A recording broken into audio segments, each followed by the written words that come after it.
In the same manner, there are transgenic microorganisms also. For example, these microorganisms act like a living factory for protein formation, especially the human insulin we'll be talking about. We have already learned, and then the human growth hormones, as well as the bovine growth hormones.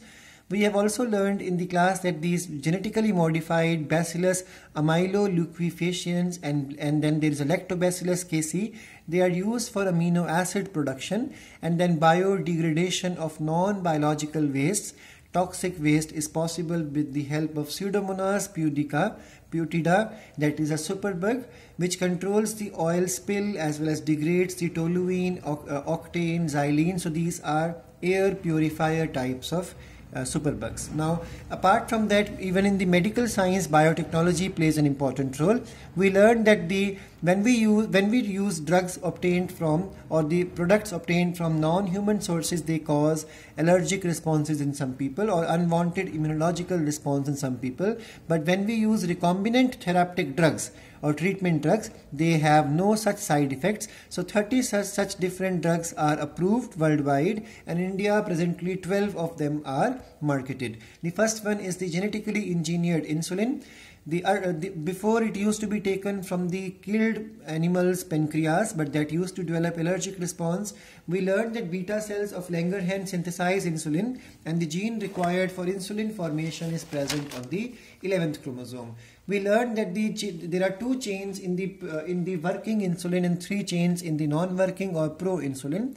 The A chain is made up of 21 amino acid, B chain is made up of 30 amino acid, and we learned that these amino acid chains are linked with the help of 3 disulfide bonds. One of the disulfide bond is present within the chain A, and 2 sulfur disulfide bonds are present in between the chain A as well as the B.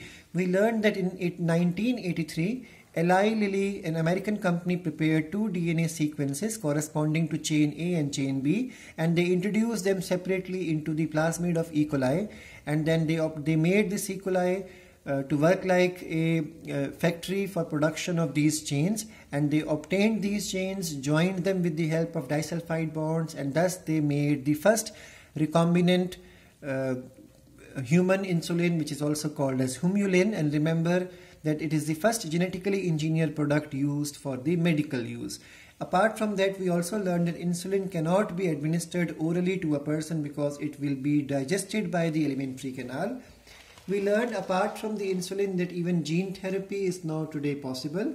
The technique of genetic engineering is to replace the faulty genes by the normal functional genes in the patient's body. Gene therapy is possible in the embryonic stage or is possible later on after birth, and then it will become a permanent cure if it is done in the embryonic stage. Otherwise, it remains as a temporary cure which has to be done repeatedly.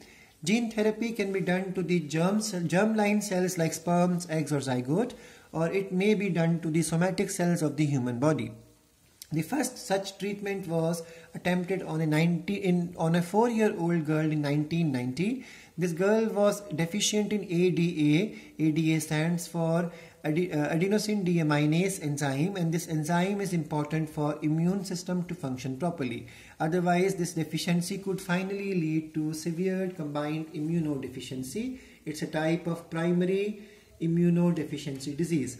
We learned the possible treatment for such a person would be either to go for enzyme replacement therapy, in which there will be regular, after some gap of the days, regular injection of enzymes done. This is a temporary cure once again. And then if you perform, the other option is the bone marrow transplantation, which is again a temporary solution because the lymphocytes taken from bone marrow are not supposed to be immortal, they are mortal, and lymphocytes are taken from bone marrow, extracted from there, grown in the culture medium outside the body, and then with the help of the retrovirus, a functional complementary DNA for the ADA enzyme is introduced successfully into the lymphocyte cells, and once this is successfully done, these modified lymphocytes are again injected back into the patient's bone marrow.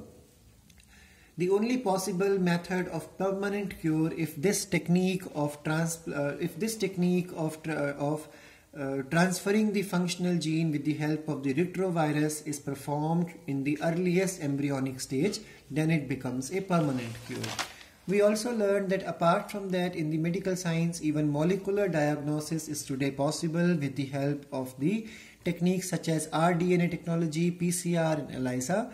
We learned that earlier the diagnosis, more effective will be the treatment, because conventional methods of diagnosis depend upon the symptoms to appear, and by the time, because symptoms appear quite late after the incubation period, and by the time microorganisms have increased a lot in the human's body, so therefore rDNA technology, PCR and ELISA help in the earliest diagnosis even before the symptoms appear. So in the concept of molecular diagnosis, molecular probes are used. Probes are always single-strand nucleic acids, either DNA or RNA, and they are made labeled with radioisotopes like phosphorus 32. And for example, this concept is used even in the cystic fibrosis. Now, in the same manner, even PCR is there, which helps in the molecular diagnosis.